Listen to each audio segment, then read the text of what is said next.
Okay, salamat po. So, ah, tanong po ito sa ah, sa mga kapwa GSIS members namin na kinakaltasan buwan-buwan at source ng pondo ng GSIS para sa investments nito.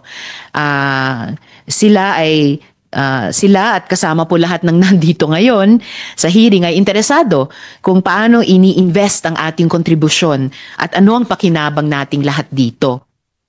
Dahil interesado po tayo hindi lang sa profit o kinikita na madalas ay pinapublish nga ng GSIS sa mga press o sa news releases, pero gusto rin nating malaman tungkol din sa mga investments na hindi kumita, magkano ang nawalang kita at paano mare-recover ang nawalang pondo.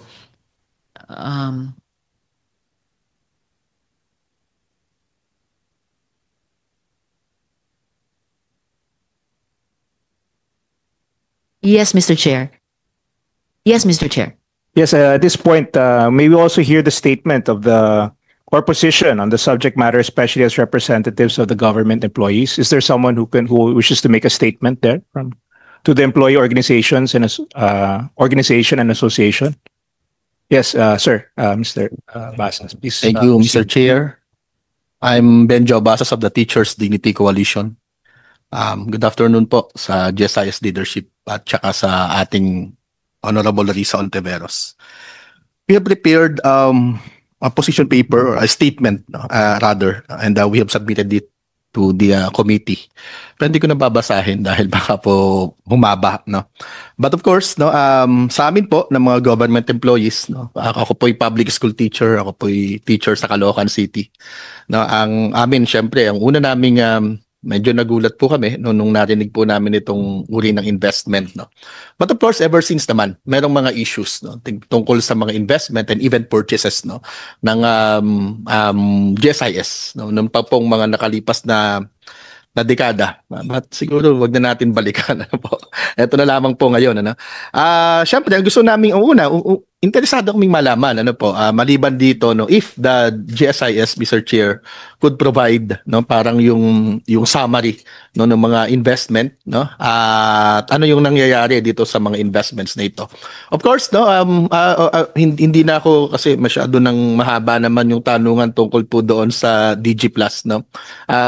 Even, no, yung mga sa tingin natin ay mga legit, no, at mga magagandang investment kasi baka naman merong maipakita sa atin yung ating GSIS, no, na mga model investments na kumikita, diba? And at the same time po, no, kung meron naman po ng mga medyo ano naman tayo diyan, no, yung break even, no, if that is a proper term, no?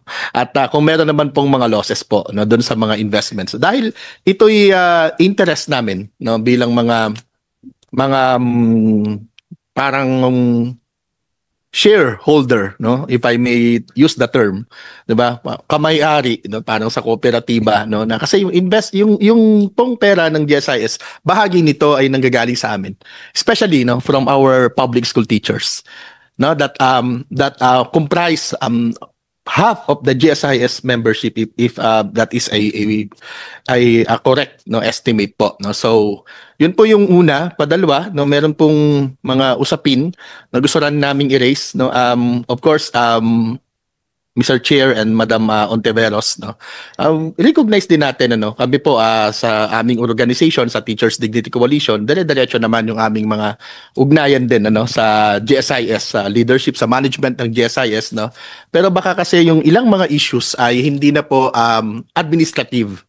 Baka yung ilang issues ay hindi na management issue, no. Baka po ito ay legislative na. Baka kailangan na po natin. And we are happy, no, that today we are in this hall, no, and discussing this GSIS matters po, no, kasi baka naman kailangan natin, ano, ng amendments, no, doon sa ating batas, no, which actually enacted in 1997.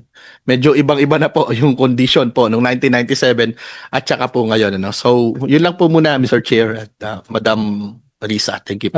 Thank you very much for that, and it's good to hear. Yes, ma'am, would you like to also share your thoughts?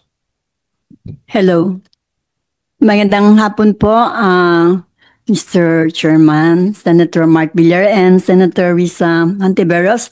I'm Lisa Puri. Medyo mahaba yung pangalan ko, no? Medyo unique. And Action and Solidarity for the Empowerment of Teachers.